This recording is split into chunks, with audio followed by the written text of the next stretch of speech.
Hello and welcome to our C2 Chemistry Chemical Resources topic. Now this lesson we will be looking at rusting and some of the conditions, and here are your objectives. Okay, so our objectives for rusting is by the end of this lesson you should understand what conditions are the best for rusting to occur. We're also going to look at how we can prevent rusting and different methods that can be used. Oxidation is where we add oxygen to an element. So for example, we can add oxygen to iron, and that is an example of an oxidation reaction. Now rusting is an example of an oxidation reaction. Now what we're going to look at next is how we get rusting and what actually happens when we have rusting. Now what we can do is we can look at some conditions that some iron nails have been left in. Now this first one, we've got a drying agent here, so there'll be no water and there'll be dry air, so there will be oxygen but it will be moisture free. Now in the second one we can see that we've got boiled water, so there'll be no oxygen dissolved into the water, and there's no air.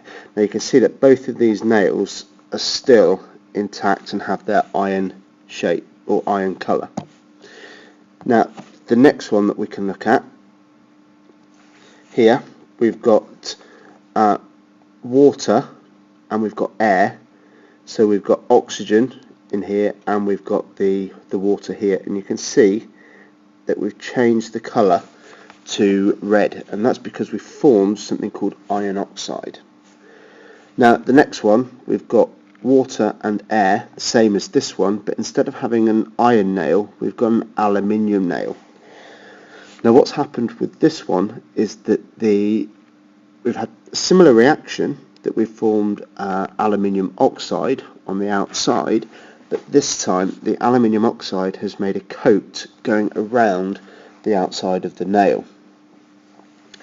Now if we look back at this one here, we can have a look at the reaction that actually happens. Now we have on there iron that reacts with oxygen and water, so we've got the oxygen from the air and the water to make something called hydrated iron 3 oxide. Now this hydrated iron 3 oxide is the rust. Now what's important about rust is that we get, if we go back to our diagram here, that when we have this rust here, this can flake and start to fall off the nail. Now what will happen then is it'll expose more iron to the oxygen and the water, so that this flakes off and it can start to corrode and break down the actual iron nail. Now when iron undergoes an oxidation reaction, it actually changes the state that it's in. Now if we have a look at this equation here, and this is slightly different to other equations that we've seen before.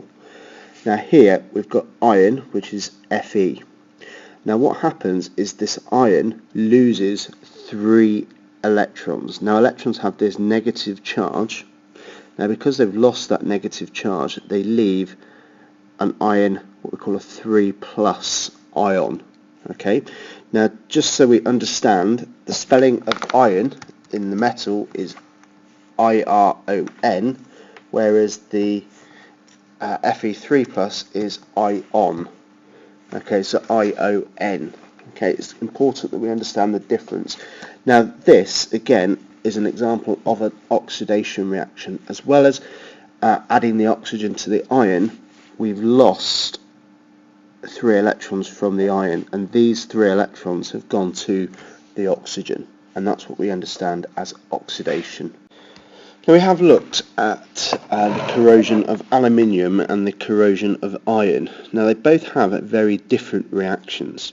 The iron tends to form a flaky red iron oxide, which flakes off and starts to expose new bits of iron that can again further corrode and rust, whereas the aluminium, it will form a layer of aluminium oxide around the outside, which protects it from further corrosion. Now, we've looked at the conditions that happen for this, that you need both water and you need oxygen, okay, from the air, and that's why if you leave your bike out, for example, that will rust quite quickly. Now, the appearance of other metals when they go through corrosion is slightly different. So here we've got some examples of some different metals. So we've got steel. Now, steel contains iron, and when you've got the clean dry air, again we get no corrosion, whereas with the wet air we get the dull rust appearing. Now, if we notice, when we've got acidic or salty conditions, the rust forms a lot quicker. Okay, so it's very dull compared to the dull. So acid conditions and salty conditions speed up that rusting process. Now, the next one we'll look at is copper. It's shiny. It will slightly dull or corrode in the wet air.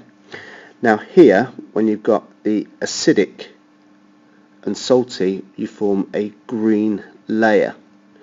Now, you may have seen this on old buildings where you have like a green dome. The green dome is the copper that's reacted with the air to form that green layer.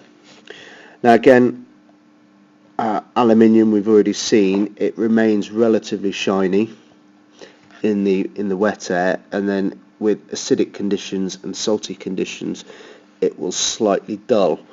And then silver, which is a lot less reactive than aluminium and copper, it stays shiny even in the wet air, and it will tarnish in acidic or salty air, which is why if you find like a silver coin or silver jewellery, it will be slightly tarnished rather than being the bright shiny colour or changing colour completely as the top two have.